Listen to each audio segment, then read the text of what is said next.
Have you ever been in a room where the air itself turns to glass? One wrong word, one careless breath, and you feel the whole fragile atmosphere will shatter into a million razor-sharp pieces. That was the lawyer's office.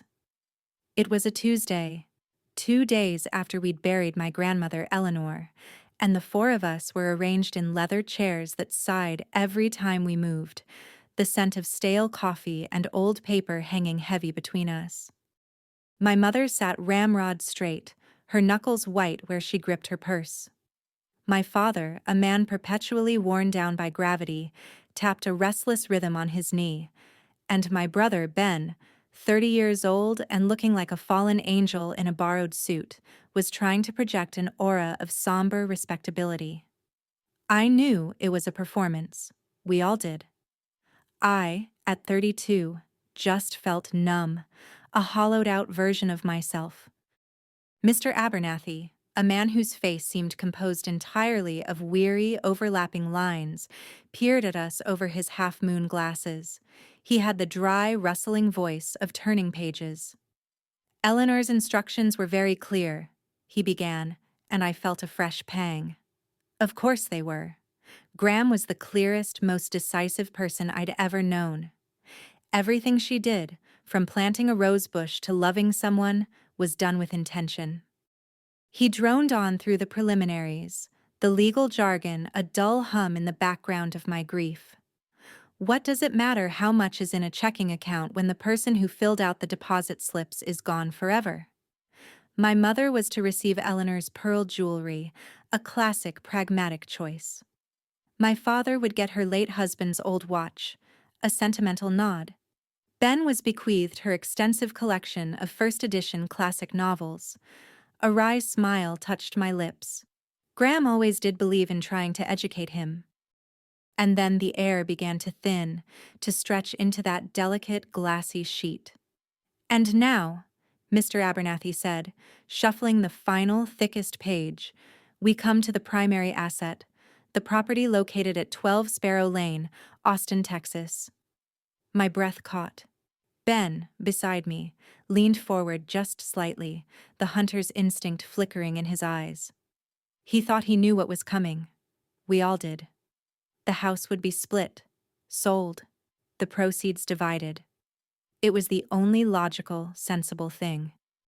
The lawyer cleared his throat, his gaze landing on me. To my beloved granddaughter Clara, who has always seen the soul within the soil and the story within the walls, and to her alone, I bequeath my home and all its contents, with the hope that she will care for its roots, as she has always cared for her own. The silence that followed was not empty. It was dense, heavy and suffocating. It was the sound of my family's expectations crashing into a brick wall.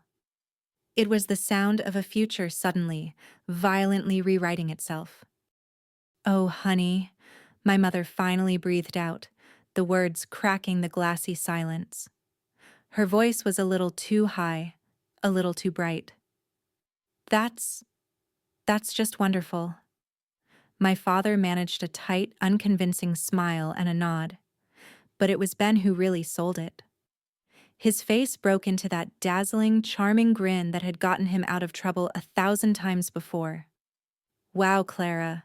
Just wow," he said, reaching over to squeeze my arm. "That's incredible. I'm so happy for you." His touch felt cold. I couldn't speak. I just looked from his beaming face to my mother's strained smile and my father's vacant stare. Did they really think I couldn't see it? Did they think I couldn't feel the frantic calculations happening behind their eyes? I knew what that house was worth, especially now, with the neighborhood booming. I knew about the mountain of debt Ben had accumulated from his failed tech startup, the one my parents had drained their retirement savings to partially bail him out of. They weren't happy for me. They were staring at a winning lottery ticket clutched in my hand. I murmured a thank you, the words feeling like foreign objects in my mouth. As Mr. Abernathy concluded the meeting, I could feel their collective gaze on me, a physical weight. They were already a team, a united front with a single, unspoken objective. And I, the quiet, non-confrontational one who always smoothed things over, was now the obstacle. They saw a solution to all their problems, a financial asset, a quick sale. But they didn't see what I saw. They didn't see the worn spot on the wooden floor by the armchair where Graham read to me for hours. They couldn't smell the phantom scent of her lemon verbena soap in the bathroom, or hear the ghost of her laughter in the garden. For them, it was a house. For me, it was the only place in the world where I had ever felt completely, unconditionally safe. It was my sanctuary, my inheritance of strength.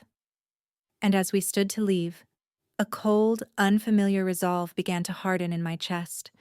They saw a windfall. I saw a fortress. And I would not let them tear it down. How long does it take for a family to turn your greatest gift into your heaviest burden? In my case, it took less than 72 hours. The summons came via a phone call from my mother on Friday morning. Her voice was syrupy sweet, the tone she used when she wanted something but needed to pretend it was a casual thought.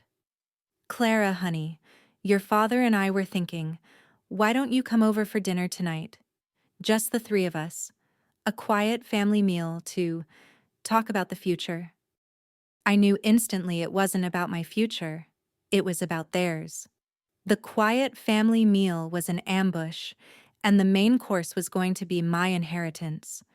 Still, the dutiful daughter in me, the part that had been carefully conditioned for 3 decades, agreed. I walked into my parents' meticulously clean beige-on-beige house at precisely 7 o'clock, carrying a bottle of wine I knew my mother would deem too dry. Their home was the antithesis of Graham's. Everything here was practical, chosen for durability over joy, a space designed to minimize fuss. It was a house for tired people. The first hour was a masterclass in strategic evasion. We talked about my job at the university library, about the weather, about a neighbor's dog. It was all excruciatingly normal, a placid lake surface with a monster churning in the depths. My father carved the roast chicken with grim efficiency, and my mother refilled my water glass every time it was half empty. They were circling, waiting for the perfect moment to strike, and the waiting was making my skin crawl. I felt like a defendant in a trial that hadn't officially begun. My father made the opening move, just as I knew he would, couching his attack in practicality. "You know, Clara," he began, carefully placing his knife and fork parallel on his plate. "I was running some numbers. Just out of curiosity, of course. Do you have any idea what the property taxes are on Sparrow Lane now? It's a staggering amount. A real burden for one person to carry." He let the word burden hang in the air, a carefully chosen poison dart. He was framing the house not as a gift, but as a liability. Before I could respond, my mother chimed in, her voice soft with practiced concern.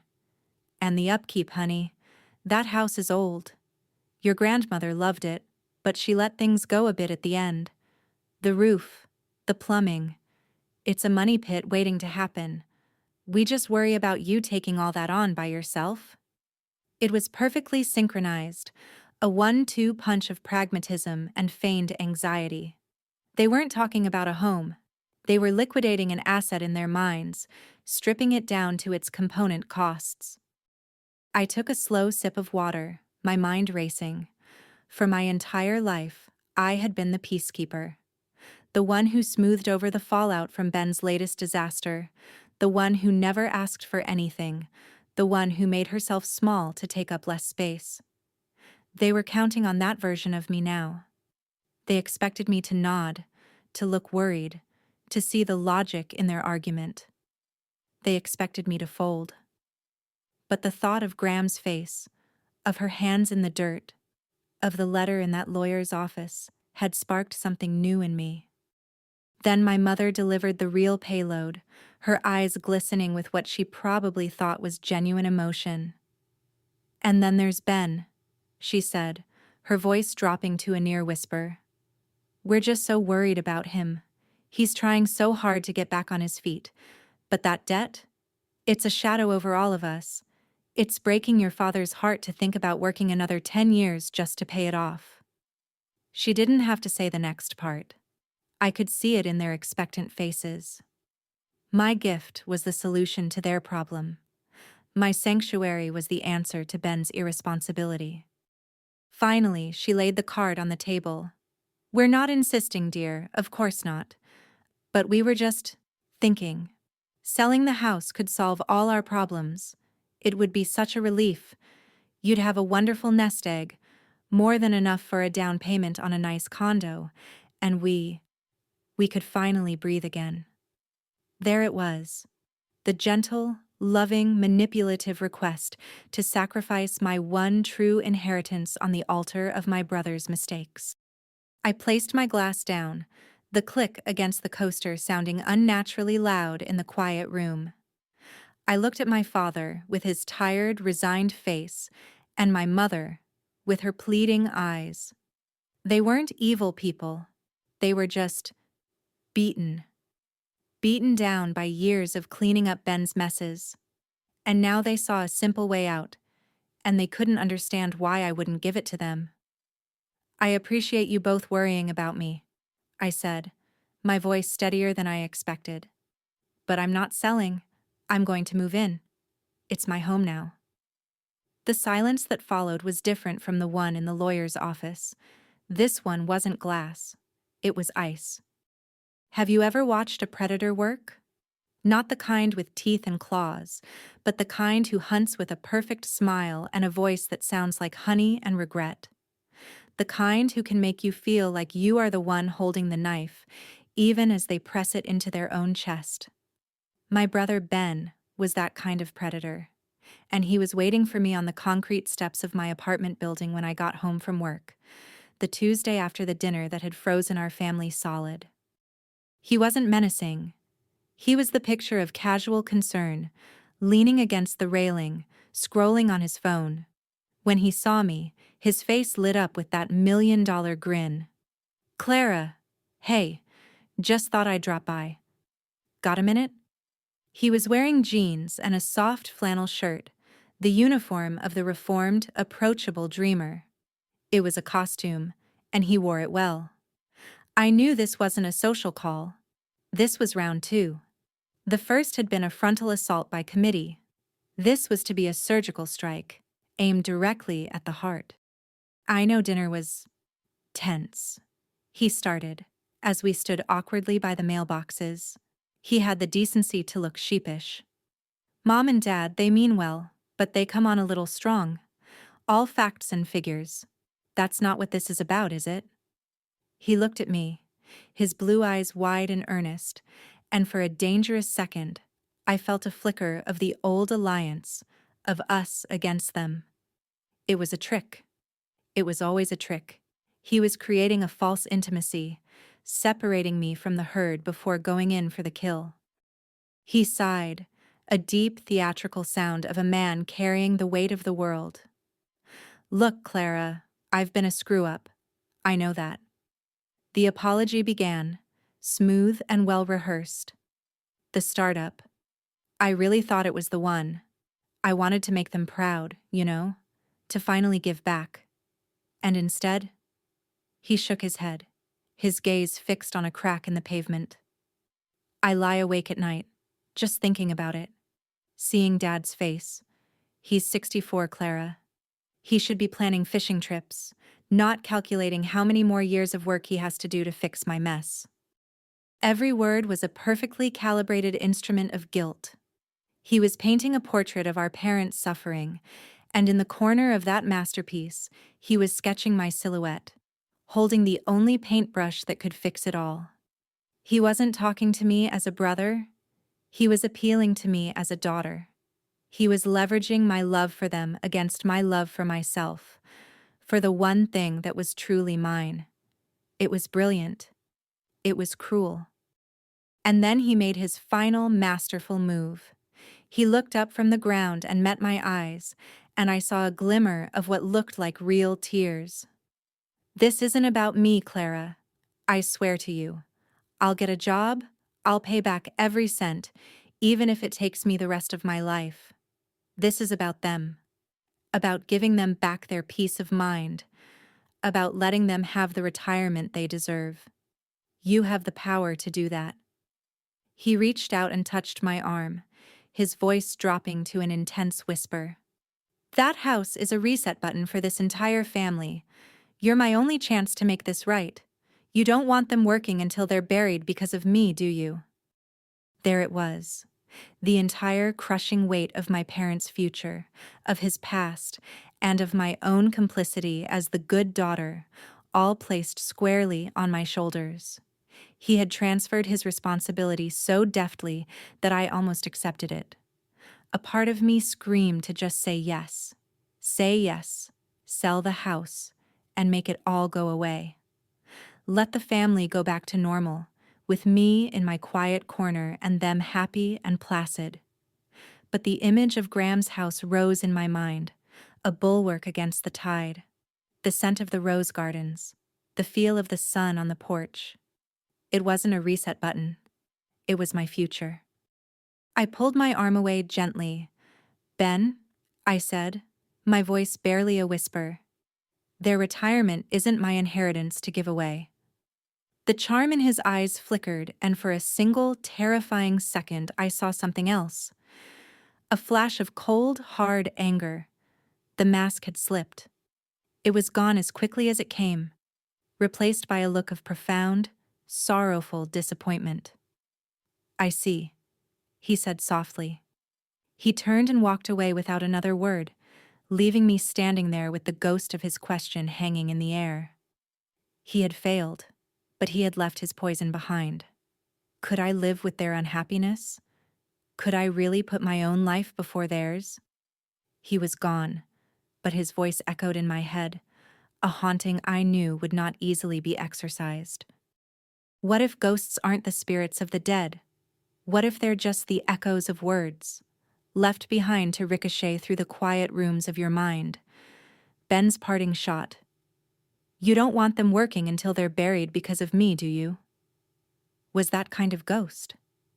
It followed me from my apartment, rode with me in the car, and was waiting on the porch of number 12 Sparrow Lane when I arrived on Saturday morning, the old brass key feeling heavy and cold in my hand.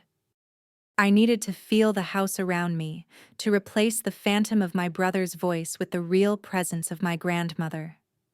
I stepped inside, and the silence was a physical thing, a soft blanket woven from dust motes dancing in the sunlight, and the faint, lingering scent of lemon polish and dried herbs. This was a silence that listened. I ran my hand along the worn oak banister, its surface smooth as a river stone from years of Eleanor's touch, and felt a profound sense of coming home. How could I ever explain to them that this feeling was worth more than any dollar amount? My mission was to start sorting, a task that felt both heartbreaking and necessary. I started in her bedroom, a place that was so purely her. I slid open the closet door, and her scent, a mix of lavender sachets and the faint floral perfume she always wore, washed over me, so potent it was like she had just stepped out of the room. I reached in and touched the sleeve of a blue silk dress, the fabric cool and impossibly soft. This was the dress she wore to my university graduation. I remembered her beaming, her pride a tangible force. For my family, this was just old cloth. For me, it was a memory I could hold in my hands. In the bottom of the closet, I found a heavy cardboard box filled with old photo albums. I sat on the floor, the floorboards creaking a familiar song, and opened one. There was Eleanor as a young woman, her smile fierce and joyful, standing beside a sapling in the barren backyard that would one day become her famous garden. There were pictures of my grandfather, of my mother as a sullen teenager, and then of me. Me as a toddler, covered in mud, holding up a worm for a laughing Eleanor. Me at 10, proudly displaying a crooked-looking tomato. In every photo, my grandmother was my anchor, her arm around me, her eyes full of a deep, uncomplicated understanding that I'd never found anywhere else. My family saw a balance sheet. They saw square footage and property values. They couldn't see this. They couldn't see the decades of love and life that had soaked into the very walls of this house, that had nurtured the roots of the ancient oak tree in the yard. I was about to close the last album when I noticed something tucked into a side pocket.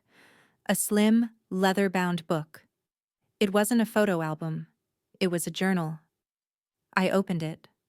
The first page read, in Eleanor's elegant looping script, Garden Diary, 1985. A garden is a conversation with the future. I found a dozen more just like it on her bedside table. For the next 2 hours I sat there and read. They weren't just lists of what she planted. They were meditations.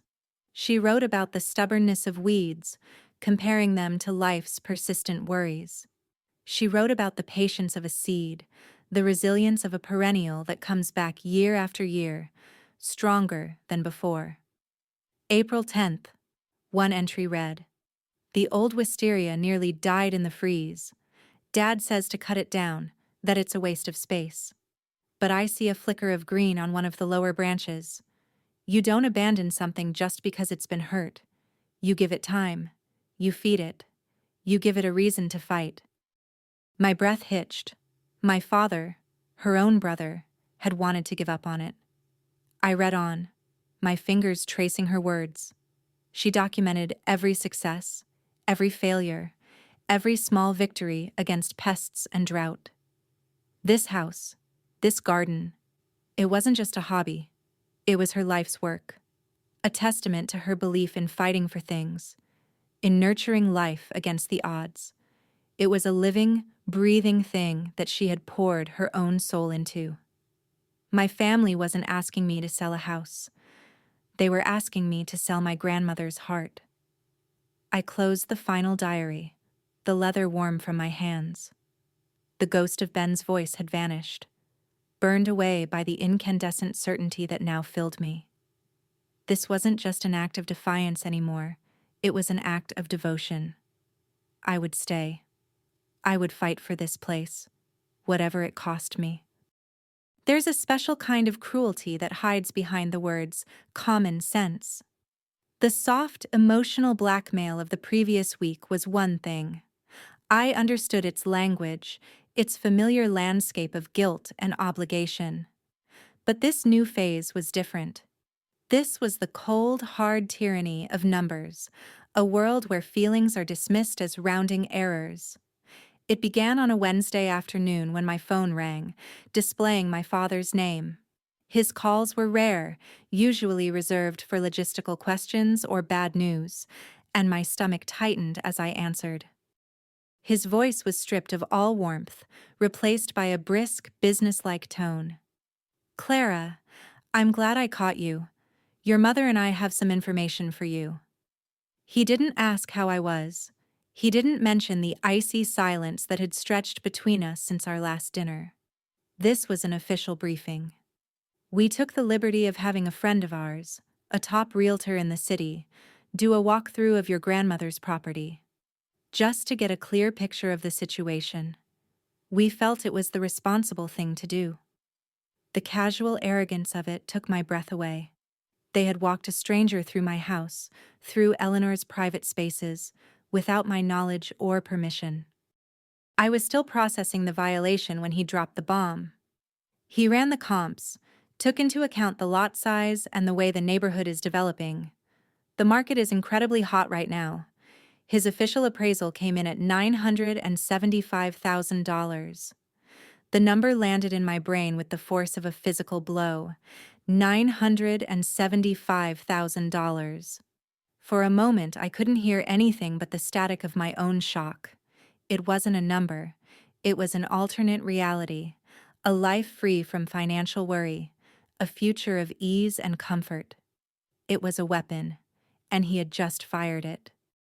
"Clara, are you there?" My father's voice cut through the haze, impatient.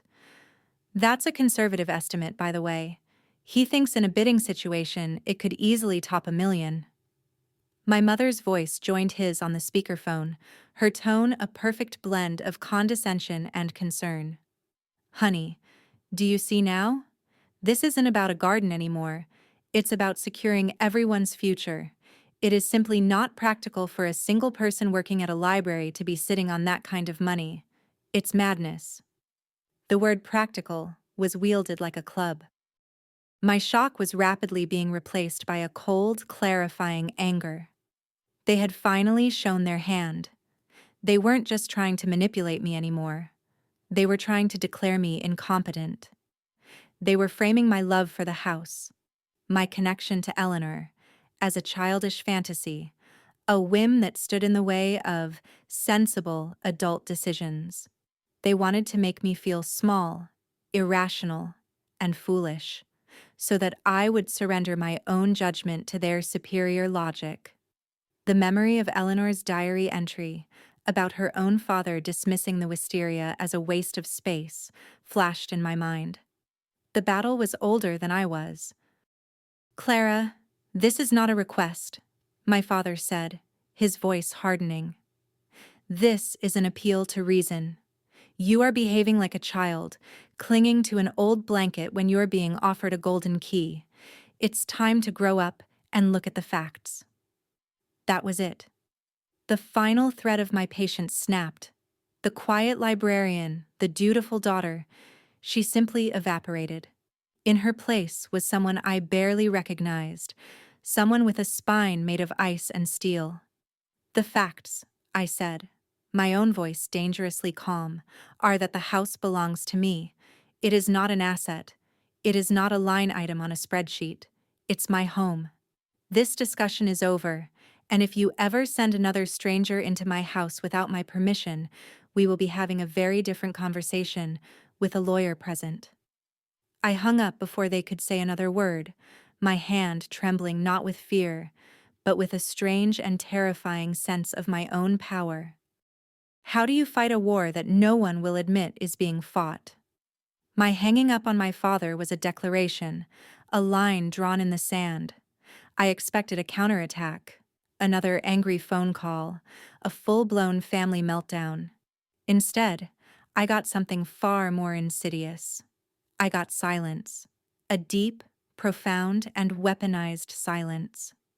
The direct assaults had failed, so they had simply changed the rules of engagement. The new strategy was clear. If they couldn't force me out, they would try to break me down from the inside out. It began with the sound of a dripping faucet in my apartment kitchen, a minor annoyance that had been my father's domain for my entire adult life. He was the fixer, the man with the toolbox who could always be counted on for a loose shelf or a leaky pipe. So I called him. "Oh," he said, his voice distant and flat. "A faucet? That's too bad. I'm just swamped at work, Clara, and my back has been acting up. You should probably just call a plumber." I stood there, phone in hand, stunned. It wasn't just the refusal. It was the casual dismissal. The invisible contract of fatherly support had just been declared null and void. A small thing, yes, but it was the first brick in a new wall between us. My mother, on the other hand, chose a different weapon, her own fragility. The phone calls started 2 days later. "Clara, honey, I don't want to bother you, but I had a dizzy spell this morning. The room just started spinning." The next day, it was a migraine. The day after, a strange flutter in her chest. Each call was a delicate performance, designed to pull me away from my own life and back into her orbit of anxiety. She never mentioned the house.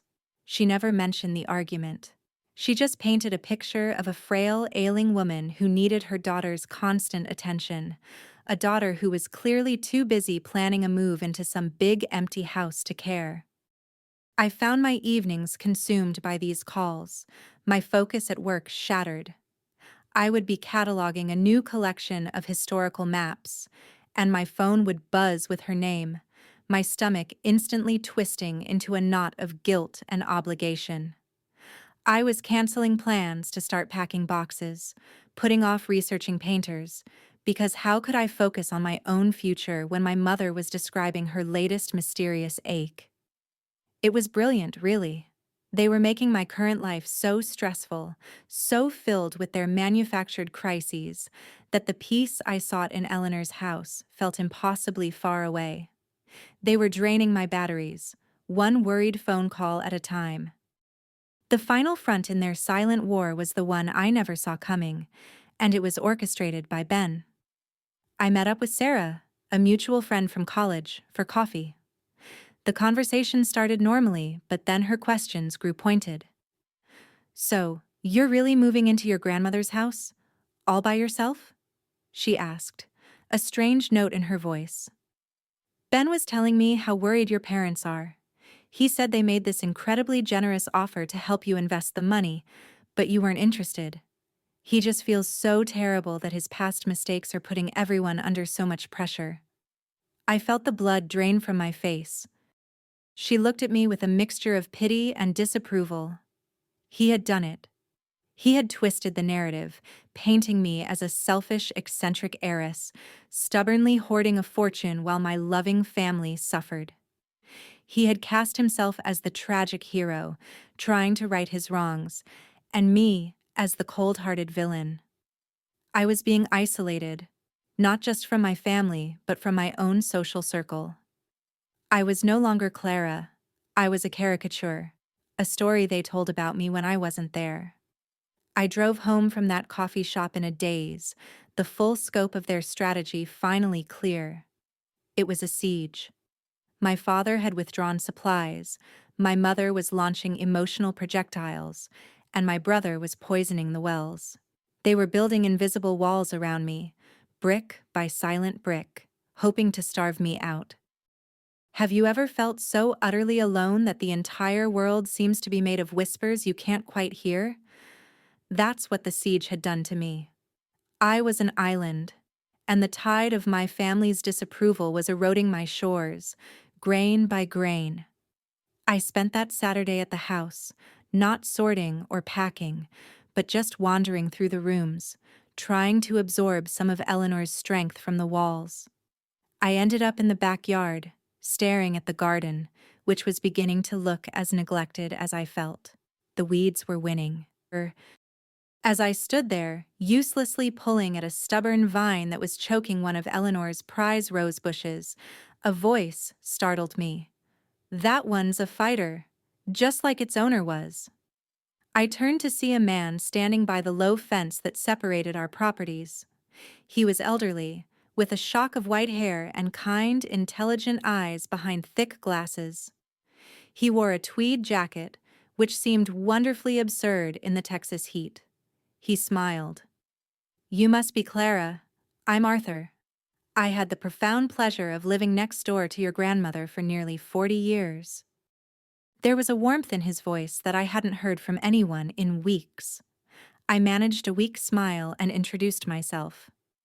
"She spoke of you often," he said, his eyes twinkling. "The quiet librarian with the soul of a poet. That's what she called you." He gestured toward his own porch. "I've just made a pitcher of iced tea. It feels like the kind of day that requires it. Would you join me?" It was the first time in what felt like a lifetime that someone had offered me something without wanting anything in return. I felt my shoulders relax for the first time all week. His house was the opposite of my parents' sterile beige box. It was a comfortable chaos of books.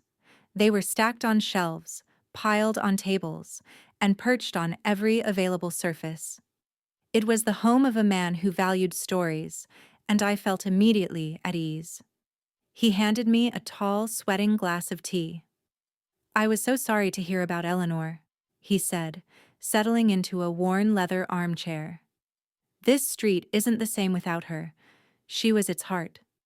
We talked for a while about her, sharing small memories, and with every story he told, the knot of isolation in my chest loosened a little more.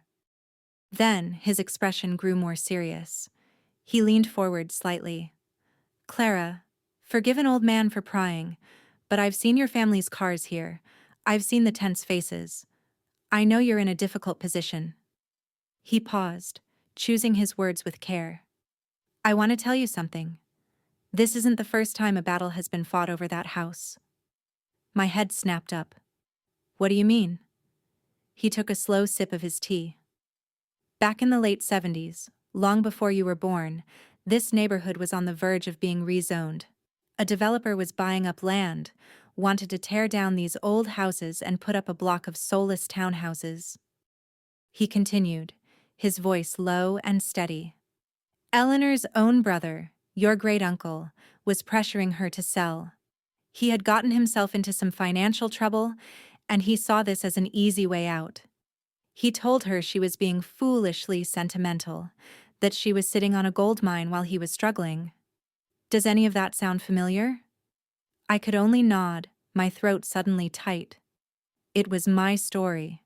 It was the exact same story, just a generation removed. It wasn't my unique failure. It was a family pattern, a recurring ghost. She refused, Arthur said, a note of fierce pride in his voice. He and the others called her stubborn, selfish. They tried to wear her down, but she wouldn't budge. She loved this piece of land. She saw its past, and she was determined to protect its future. He looked me straight in the eye, and his gaze was a lifeline. Your grandmother was a fighter, Clara. She fought for her home, for her garden, for the right to decide her own life. She would be so proud of you right now. She would have wanted you to fight for what you love. The words landed in me like seeds, and I could feel them taking root. I was not alone. I was walking a path that Eleanor herself had cleared for me. Arthur's story had been a shield. What I found on Sunday was a sword. His words had given me comfort, a sense of shared history. But what do you do when you find the physical evidence of that history? The cold, hard proof that the monsters your family is fighting have been fought before? I went back to the house that weekend with a new sense of purpose. I wasn't just defending a memory anymore. I was investigating a crime scene, and the crime was a generational pattern of betrayal. My target was Eleanor's old secretary desk, a hulking piece of dark cherry wood that sat in the corner of the living room. It was her command center, the place where she paid her bills, wrote her letters, and organized her world. I began to methodically empty it, drawer by drawer, sorting through ancient checkbook registers, dried-up pens, and bundles of old receipts. I was halfway through the bottom drawer, my fingers coated in a fine layer of dust, when my knuckle brushed against something that felt wrong. A piece of wood at the back of the drawer that had a slight give to it. My heart began to hammer against my ribs. I pushed again, harder this time. A faint click echoed in the quiet room, and the false back of the drawer popped open a half-inch. It was a hidden compartment, no bigger than a shoebox. With trembling hands, I reached inside and pulled out a small, unadorned cedar box. It was light, but it felt as heavy as a gravestone. I lifted the lid. Inside, nestled on a bed of faded velvet, was a thick sheaf of yellowed legal documents and a single, sealed envelope with my name, Clara, written on it in Eleanor's familiar, elegant hand. I picked up the legal papers first. They were brittle, the letterhead from a law firm that had probably dissolved decades ago. The words were a dense forest of jargon, but some phrases leapt out at me like thorns. Plaintiff, Robert Vance. Defendant, Eleanor Vance. Petition to force sale of jointly held property. Robert Vance. My great-uncle. My father's father. I scanned the dates. 1978, 1979. It was all there. Arthur's story, laid out in cold, black-and-white legalese. A formal, documented attempt by her own family to rip this house out from under her. My hands were shaking as I finally picked up the envelope. I slid my finger under the seal and unfolded the single sheet of paper inside. The ink was slightly faded, but her voice rose from the page as clearly as if she were sitting beside me. My dearest Clara, it began. If you are reading this, It means you have found yourself in the same storm I once weathered. I am so sorry for that. I had hoped this particular family ghost had been laid to rest, but I have learned that greed, disguised as family welfare, has a very long memory. I had to stop and take a breath, my vision blurring. She knew. She had anticipated this exact moment, this exact conflict. I read on. Years ago, my brother tried to make me sell this house. He had made bad choices, and he wanted my good fortune to be his easy solution. When I refused, he took me to court. It was the ugliest time of my life. It cost me nearly every penny I had saved to hire lawyers and fight him. But I won, Clara. I won. I could feel the fierce pride behind those words, a triumph that echoed across 40 years. Then came the lines that would change everything. This house, she wrote, is not just an inheritance. It is a trophy. It is proof that a woman's home is her own, and not a community bank for the men in her family to draw from. I leave it to you, not as a condition, but as a weapon.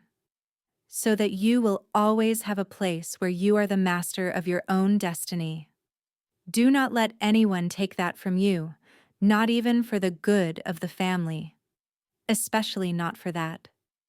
I read the last line over and over, the words branding themselves onto my soul.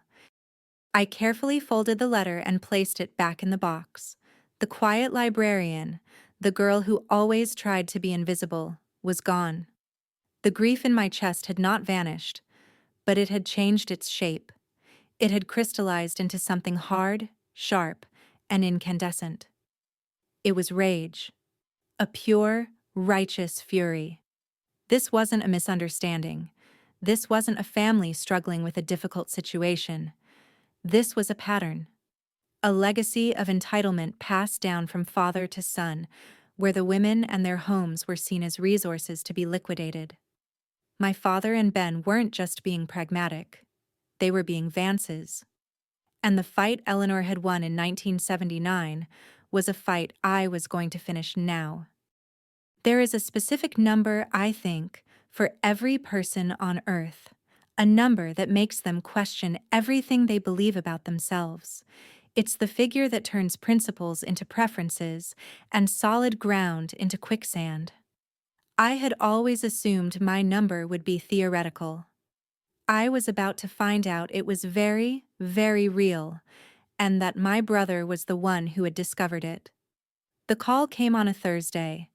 Ben's voice was different, stripped of the wounded poet act. It was replaced by something slick and exciting, the voice of a man about to unveil a miracle. Clara, you have to come over to Mom and Dad's tonight. 7 o'clock, he'd said, the words tumbling out. And please, just come with an open mind. I've found a solution. A real one. For everyone. It wasn't a request. It was a summons to a coronation, and I knew with a sinking certainty that I was the one being led to the chopping block. The rage I'd found in Eleanor's secret box was a cold, hard stone in my stomach, but a flicker of morbid curiosity propelled me forward. They had tried reason, guilt, and isolation. What could possibly be left? When I walked into my parents' living room, it was immediately clear this was a different kind of ambush. My parents were perched on the edge of the sofa, their faces a mixture of terror and hope. Ben stood by the fireplace, practically vibrating with triumphant energy, and sitting in my father's armchair, looking completely at ease, was a man I'd never seen before. He was in his 50s, with silver hair and an impeccably tailored suit that probably cost more than my car. He exuded a calm, predatory stillness. This was not a realtor. This was heavy artillery. Clara, this is Mr. Sterling, Ben said, his grin so wide it looked painful. Mr. Sterling is a senior partner at Vanguard Development. They're handling the new downtown waterfront project. Mr. Sterling stood and shook my hand. His grip was firm, his eyes assessing. He wasn't looking at me. He was looking at an obstacle. A pleasure to meet you, Miss Vance, he said, his voice smooth and deep. Your brother has told me a great deal about your beautiful family property. The way he said property made it sound like a tract of undeveloped land, not a home. There was no small talk. Mr. Sterling was a man who dealt in outcomes, not pleasantries. He opened a sleek leather portfolio on the coffee table. My firm has been acquiring parcels in your grandmother's neighborhood for the past 18 months, he began, his tone professional and direct. It is, frankly, the most desirable undeveloped area left in the city. We have already secured the 6 adjacent lots. Your grandmother's house is the final piece of the puzzle. He was drawing a map of my future, and on it, my home was a blank space waiting to be filled by his vision. We are prepared to make you a significant offer to expedite the acquisition, he continued, his eyes locking onto mine. Well above the current, and I agree, inflated market value. He paused for effect. Ben leaned forward, unable to contain himself. My mother held her breath. My father stared at the floor. Vanguard Development is prepared to offer you $1.4 million. My mind went completely blank. The sound in the room faded to a dull roar. $1.4 million. It wasn't a number. It was an escape velocity. The details poured out of him, each one designed to dismantle any possible objection. This would be an all-cash offer. We would cover all closing costs and legal fees, so there would be no commission. We could close in as little as 10 days. It would be the cleanest, simplest transaction you could imagine. He was offering me a magic wand, a single signature to erase Ben's debt, to fund my parents' retirement, to buy myself a lifetime of security. I could feel my family's collective will pressing in on me, a physical force. My mother's eyes were shining with unshed tears. My father was looking at me now, a raw, desperate plea on his face. This was it. This was their salvation. Ben was glowing, his face a mask of pure, unadulterated triumph. He had done it. He hadn't just found a solution, he had found a jackpot. He was no longer the screw-up. He was the savior of the Vance family, and all I had to do was say yes. I looked from my brother's radiant face to my parents' begging eyes, and I felt the foundation of my own resolve begin to crack. Eleanor's letter, her warning, her rage, it all felt a million miles away. In its place was this staggering, life-altering number. I could buy a dozen houses with that money. I could be free. But as I looked at the triumphant smile on my brother's face, I had to wonder, what kind of freedom would it really be?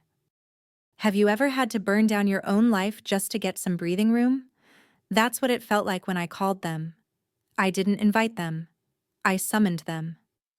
I've made my final decision about the offer, I said to my mother on the phone, my voice a calm, flat stone dropped into the churning water of our family. I want to tell you all at the same time. Meet me at Sparrow Lane at 6. I chose the battleground, the one place where I had the high ground. I was waiting in the living room, Eleanor's letter a thin, powerful rectangle in the pocket of my jeans, when they arrived. They walked in as a unit, a three-headed creature of shared expectation. My father's face was tense with forced neutrality. My mother's was arranged in a soft, hopeful smile, and Ben looked like a king arriving for his coronation. He was beaming, radiating the smug confidence of a man who had finally, decisively won. They saw the calm on my face and mistook it for surrender. They believed the staggering number Mr. Sterling had offered had done its work, that their prodigal daughter had finally come to her senses. They sat down, a silent jury ready to hear the verdict they had already decided upon. I didn't sit. I stood before them, by the old fireplace that hadn't been lit in years. Thank you for coming, I began, the formal words hanging strangely in the familiar room. I wanted to let you know that I spoke with Mr. Sterling this morning. I told him I appreciate the very generous offer, but I have to decline. I will not be selling the house. The silence lasted for 3 heartbeats. Then, the world exploded. It was my mother who broke first, a wounded gasp escaping her lips. Clara, no, you can't mean that. It's a joke, right? A terrible joke? Her hopeful smile curdled into disbelief. My father shot to his feet, his face turning a mottled red. Are you out of your mind? He yelled, the sound shockingly loud in the enclosed space. $1,400,000? Do you have any concept of money? Of responsibility? You are throwing our lives away for a pile of wood and plaster. You are destroying this family. Then Ben erupted, his triumphant mask shattering into 1,000 pieces of pure, venomous rage. Who the hell do you think you are? He snarled, stepping toward me. You've always been like this. St. Clara, so quiet and good, looking down on everyone. You're the most selfish person I have ever known. His words were the final key. I didn't shout back. I didn't cry. I held up a hand, and the sheer, unexpected authority in the gesture silenced them. I walked over to the old secretary desk, my movements deliberate and calm. I knelt, opened the bottom drawer, and pressed the secret panel. The faint click was the only sound. I pulled out the cedar box, opened it, and took out the letter. Their faces were a canvas of confusion. I unfolded the single yellowed page. You think this is about me being selfish? I said, my voice as cold and clear as ice. You think this is about money? You have no idea what this is about. And then I read it aloud. I read Eleanor's words, her story of her own brother's betrayal, his attempt to force a sale to cover his own mistakes. I read her declaration. This house is not just an inheritance, it is a trophy. My voice was steady, each word a hammer blow against the foundation of their narrative. I read her warning. Do not let anyone take that from you, not even for the good of the family. Especially not for that. When I finished, I folded the letter and looked up. The room was utterly, profoundly silent. It was the silence of ghosts being made real, of a dark family secret being dragged into the light. They stared at me, their faces stripped bare of anger and entitlement, replaced with a stunned, horrifying recognition. They weren't just a concerned family. They were a cheap echo of a past generation's greed. I saw the shame dawn on my father's face as he realized he had become his own father. I saw the calculation die in Ben's eyes. I let the silence stretch, letting them suffocate in it. Finally, I spoke, and my voice was the sound of bridges burning. This house stays with me.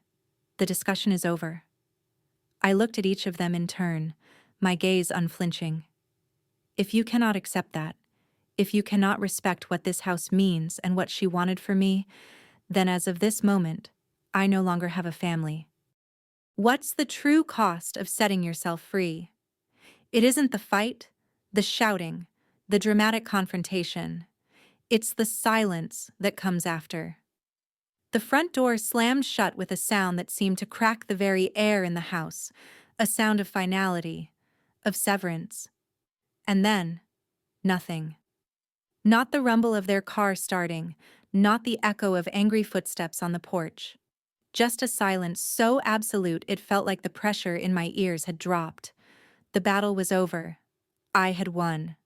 And I had never felt more alone in my entire life. They left, and all the righteous anger, the strength I had borrowed from Eleanor's ghost, went with them. The house, which moments before had been my fortress, suddenly felt cavernous and empty, a silent museum of a life that was no longer mine. For the first 2 days, my phone was a dead weight in my pocket. I would pick it up out of sheer dumb habit, my thumb hovering over the screen, expecting a text, a missed call, anything. But there was nothing. The digital umbilical cord to my family had been cleanly severed. The silence wasn't a choice anymore. It was a verdict. On the 3rd day, I broke. The grief I had been holding back crashed over me in a tidal wave. I curled up on the old floral sofa in the living room and sobbed. I cried for my mother and father, for the loss of the simple, flawed love I had always taken for granted. I cried for the brother I once had, the charming boy before the world had twisted him. I even cried out of sheer pathetic self-pity. I had my prize, my trophy, and now I was its sole prisoner. I raged at the empty rooms, my voice hoarse, mourning the family I had just amputated from my own life. Then, after the storm of grief had passed, there was just a vast gray calm.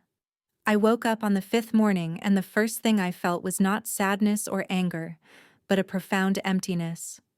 And in that void, a single, quiet thought took root. This is yours now. The silence, the emptiness, the future. It all belongs to you. You can either let it swallow you whole, or you can start to fill it. I got up, walked into the kitchen, and made a pot of coffee. It was the first normal thing I had done in days, and as I drank it, looking out at the overgrown garden, I made a decision. My first act of self-affirmation wasn't grand. I drove to my sad little rental apartment, a place that suddenly felt like a stranger's home, and I packed one box. Just one. I filled it with my favorite novels, the ones that had been my companions through every other lonely period of my life. I drove back to Sparrow Lane, carried the box inside, and began placing the books on the built-in shelves in the living room. Seeing them there, their colorful spines a stark contrast to the dusty emptiness, was like lighting a single candle in a dark cathedral. It was a start. The next day, I started moving my things in earnest. The work was grueling, physical, a welcome anesthetic for my overactive mind. I carried my bed, my small desk, my handful of mismatched chairs into the vast, echoing rooms. My life's possessions looked meager, almost comically small inside the house, but they were mine. That evening, I didn't sleep on the sofa. I slept in my own bed, in what was now my own bedroom. The last thing I did before falling asleep was go to a hardware store website and order a gallon of paint in a cheerful, ridiculous yellow. Then I bought a small packet of flower seeds online. Each click was a vote of confidence in a future I couldn't yet see. Do you know the difference between dirt and soil? Dirt is the dead, lifeless stuff you track into the house. Soil is alive, teeming with a universe of its own, a place where things can end, but also where everything can begin. For 2 weeks, I had been learning that difference on my hands and knees. The garden had become my sanctuary and my therapist. The rhythm of the work, the pull of a stubborn weed, the turn of the spade in the dense clay, the ache in my back and shoulders, was a welcome, honest pain. It was a pain I had chosen, one that produced results I could see and touch. Every weed I pulled was a resentment given a physical form and then discarded. Every patch of earth I cleared was a space in my own mind being decluttered. I was sweating out the grief, the anger, the profound loneliness of the past month. I wasn't just tending a garden. I was performing a kind of alchemy, trying to turn the dead weight of my past into fertile ground for a future. I had no idea if it was working, but the simple, brute force labor kept the ghosts at bay. And slowly, almost imperceptibly, I could see the bones of Eleanor's design beginning to re-emerge from the chaos. I was so lost in the rhythm of my work one afternoon, wrestling with the tangled roots of an invasive vine, that I didn't hear him approach. "That's the devil's shoelace," Arthur's calm voice said from the other side of the fence. "Eleanor used to wage a multi-front war against it every spring." I looked up, shielding my eyes from the sun, and gave him a tired, dirt-smudged smile. He was holding a small cardboard box. "I thought you could use some reinforcements." He walked around to my gate and came into the yard, his presence a comforting, grandfatherly intrusion on my solitude. He opened the box. Inside were a half-dozen lumpy, unassuming rhizomes that looked like strange, dried-up potatoes. "Bearded irises," he said, his eyes crinkling at the corners. "Eleanor's absolute favorites. She had a purple variety that was the envy of the neighborhood. These are from my own stock, a descendant of the ones she gave me years ago. I thought they should come home." My throat grew tight. It was more than a gift of flowers. It was a piece of her, a living link to the legacy I was trying so desperately to honor. It was a sign that I was on the right path. We planted them together, near the stone bench where she used to sit. He showed me how to dig the shallow trench, how to place the rhizomes just so, with their toes pointing down and their leafy tops exposed to the sun. The simple shared task felt like a ceremony, a quiet consecration of the space. As we patted the last bit of soil into place, my phone, which I'd left on the bench, buzzed. The sound was a digital intrusion on an analog piece. I wiped my earthy hands on my jeans and picked it up. A new text message. From my mother. My heart did a slow, painful flip. I opened it. One word. 5 letters. "Sorry." I stared at it, the single word sitting starkly on the white screen. It wasn't a solution. It wasn't an explanation. It didn't erase the anger, the manipulation, or the ugly things that had been said. It was, in its own way, completely inadequate. And yet, it was everything. It was a crack in the ice. It was a white flag raised over a scorched battlefield. It was an acknowledgement. I looked at my hands, covered in the rich, dark earth of my grandmother's garden. I looked at the old, beautiful house that had cost me so much and had already given me more. And for the first time in my 32 years, I felt completely and utterly on my own ground. A year can be measured in seasons, but I've learned to measure it in roots. A year ago, this garden was a battlefield of weeds and neglect, a mirror of my own life. Now it's a riot of controlled chaos. The purple irises Arthur gave me stand like royalty along the stone path.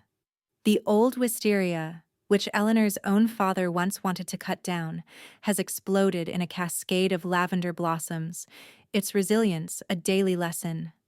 The air is thick with the scent of roses and the low, industrious hum of bees. It's more vibrant and alive than I ever remembered, and I think Eleanor would have liked that. The house has learned to breathe with me inside it. The small spare bedroom, with its perfect morning light, is now my studio, its walls painted that ridiculous, cheerful yellow. Books and papers live in happy, organized piles. Twice a month, on Wednesday evenings, the living room fills with the sound of my neighbors' voices for the Sparrow Lane Book Club. We drink cheap wine and argue about character motivations, and in these moments, the house is no longer a fortress to be defended but a home to be shared.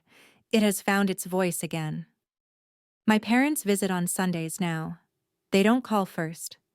They just appear. A silent admission that this is my territory now, and they are guests. They bring groceries, and my father, without being asked, will quietly fix a loose floorboard or a sticky window. My mother and I will work in the garden, our conversations revolving around the neutral, safe topics of pests and fertilizer. We never, ever speak about money. We never mention Mr. Sterling or the life that could have been. The silence where that topic used to live is no longer a weapon. It is a scar, a respectful acknowledgement of a wound that has healed over, but will never completely disappear. Ben has never said the word sorry. I don't think he knows how. But 2 months ago, on my birthday, a small plain envelope arrived in the mail. Inside was not a card, but a $50 gift certificate to a local garden center. There was no note. It was a clumsy, imperfect gesture, but it was also the most honest communication I've ever received from him. He found a job, a real one, in logistics. He's paying down his debts, one sensible, unglamorous paycheck at a time. It seems he's finally learning the difference between a dream and a balance sheet. Tonight, I'm sitting on the front porch steps, a cup of chamomile tea warming my hands, watching the last of the sunlight bleed from the sky. The air is cool, and the first fireflies are beginning their nightly dance over the lawn. A year ago, this porch was a battlefield. Tonight, it is just a porch. I look at my hands, the nails still rimmed with a faint line of dirt. I look at the warm light spilling from the windows of this old house, and I know, with a certainty that has settled deep into my bones, that my grandmother left me something far more valuable than a deed or a roof over my head. She left me her strength,